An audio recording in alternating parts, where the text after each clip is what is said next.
ರಾಜ್ಯದಲ್ಲಿ MES ban ಮಾಡಬೇಕು. ಸಭಾಪತಿ ಬಸವರಾಜ ಹೊರಟ್ಟಿ ಆಕ್ರೋಶ.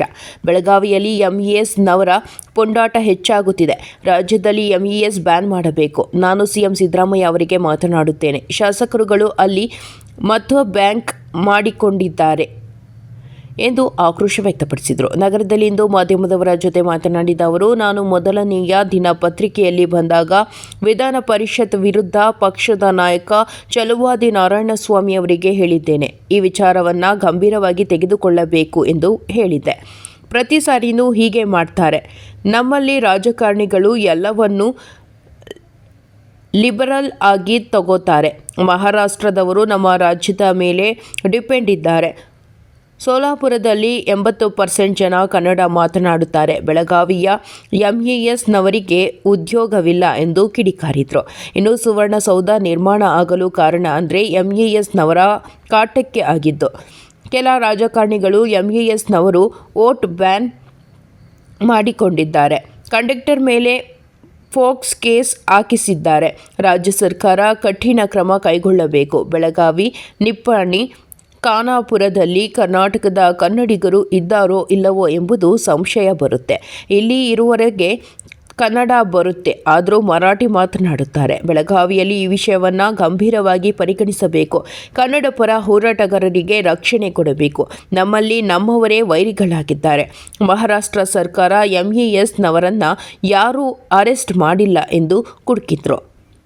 ರಾಜಕೀಯ ಎಲ್ಲವನ್ನು ಬಿಟ್ಟು ಬೆಳಗಾವಿಯಲ್ಲಿ ಇಂತಹ ಘಟನೆಗಳು ಆಗದಂತೆ ನೋಡಿಕೊಳ್ಳಬೇಕು. ಎಂಇಎಸ್ನವರು ದೇಶದ್ರೋಹಿ ಕೆಲಸವನ್ನು ಮಾಡುತ್ತಿದ್ದಾರೆ. ಇಂಥವರನ್ನು ಬ್ಯಾನ್ ಮಾಡಬೇಕು. ನಾನು ಎಜುಕೇಷನ್ ಮಿನಿಸ್ಟರ್ ಇದ್ದಾಗ ಬಹಳ ಹಾರಾಡಿದ್ದರು. ಮುಂಬಯಿಯಲ್ಲಿ ನಮ್ಮ ಶಾಲೆಗಳನ್ನು ಬಂದ್ ಮಾಡಿದ್ದರು. ಖಾನಾಪುರದಲ್ಲಿ ಕನ್ನಡ ಹೈಸ್ಕೂಲ್ ನಡೆಸಲು ಬಿಡಲಿಲ್ಲ. ನಾನು ತೆಗೆದುಕೊಂಡಂತಹ ನಿರ್ಣಯಗಳನ್ನು ಈಗಿನ ಸರ್ಕಾರ ತೆಗೆದುಕೊಳ್ಳುತ್ತಿಲ್ಲ. ನನ್ನ ಕಾರ್ಯಕ್ರಮದಲ್ಲಿ ಬಯೋಟಿಕ್ ಮಾಡಿದ್ರು. ನಮ್ಮ ನೀರು ಗಾಳಿ ಸೇವಿಸುತ್ತಾರೆ. ಕಂಡಕ್ಟರ್ ಮೇಲೆ ಫೋಕ್ಸ್ ಕೇಸ್ ಹಾಕಿದ್ದಾರೆ. ಅದು ಸರಿಯಲ್ಲ. ಮೊದಲು ರಾಜ್ಯದಲ್ಲಿ ಸರ್ಕಾರ ಎಂಇಎಸ್ ಅನ್ನು ಬ್ಯಾನ್ ಮಾಡಬೇಕು ಎಂದರು. ನಾನು ಅವತ್ತು ಫಸ್ಟ್ ಡೇ ಪೇಪರ್ದಾಗ ಬಂದಾಗ ನಮ್ಮ ವಿಧಾನ ಪರಿಷತ್ ವಿರೋಧಿ ಪಕ್ಷ ನಾಯಕರಾದ ಚಲುವಾದಿ ನಾರಾಯಣಸ್ವಾಮಿಗೆ ಹೇಳಿದ್ದೆ, ಇದನ್ನು ನೀವು ಭಾಳ ಗಂಭೀರವಾಗಿ ತೊಗೋಬೇಕು. ಇದೆಲ್ಲ ಹಗಲೆಲ್ಲ ಮಾಡ್ತಾರೆ. ಅದು ಬೆಳಗಾವಿದಾಗಿದ್ದವ್ರು ಮಾಡಿದ್ದು, ಹೊರಗಿನವರಲ್ಲ. ಮೊದಲು ಶುರು ಆದದ್ದು ಬೆಳಗಾವಿದ್ದಾಗ ಮಾಡಿದ್ದು. ಮತ್ತು ಪ್ರತಿ ಸರಿ ಹಿಂಗೆ ಮಾಡ್ತಾರೆ ಅವರು. ನಮ್ಮಲ್ಲಿ ಏನಿದೆ ಅಂದರೆ ಲಿಬರಲ್ ಭಾಳ ಅದ ನಮ್ಮ ರಾಜ್ಯದಲ್ಲಿ.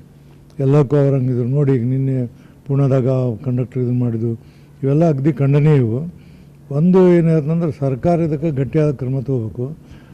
ಅವರು ಎಲ್ಲ ಪ್ರತಿಯೊಂದನ್ನು ನಮ್ಮ ರಾಜ್ಯ ಮೇಲೆ ಭಾಳಷ್ಟು ಡಿಪೆಂಡ್ ಇರ್ತಾರೆ ಅವರು. ಈಗ ನೀವು ಸೋಲಾಪುರಕ್ಕೆ ಹೋಗ್ರಿ, 70 to 80% ಕನ್ನಡ ಮಾತಾಡ್ತಾರೆ.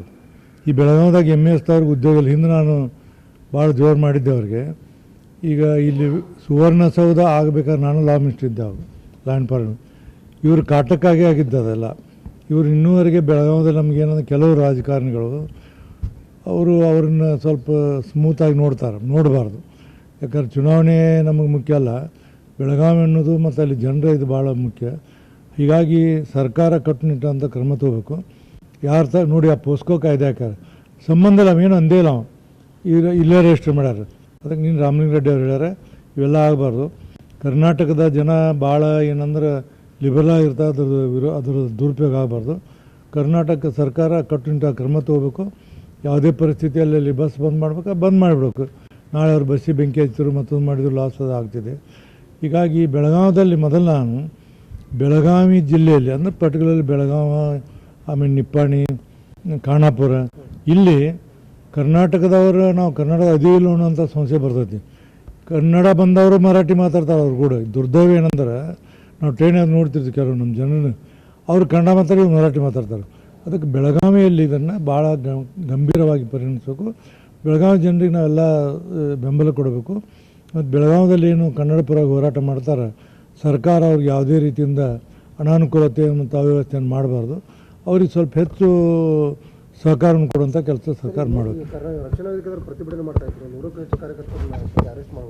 ಇದೇ ನಮ್ಮಲ್ಲಿ ದುರ್ದೈವ ಏನಂದ್ರೆ ನಮಗೆ ವೈರಿಗಳು, ನಮ್ಮವ್ರ ವೈರಿಗಳು. ಈಗ ಕರ್ನಾಟಕದಾಗ ಮತ್ತು ಇವ್ರು ಹೋರಾಟ ಮಾಡಿದ್ರೆ ಮಹಾರಾಷ್ಟ್ರದಾಗ ನೋಡಿ ಏನಾರು ಮಾಡ್ಯಾರನ್ನ ಮಾರಾಟದಾಗೆಲ್ಲ ಅವರು ಎಮ್ ಇ ಎಸ್ ಅವ್ರು ಹೋರಾಟ ಮಾಡಿದ್ರು, ಏನೂ ಮಾಡೋದಿಲ್ಲ.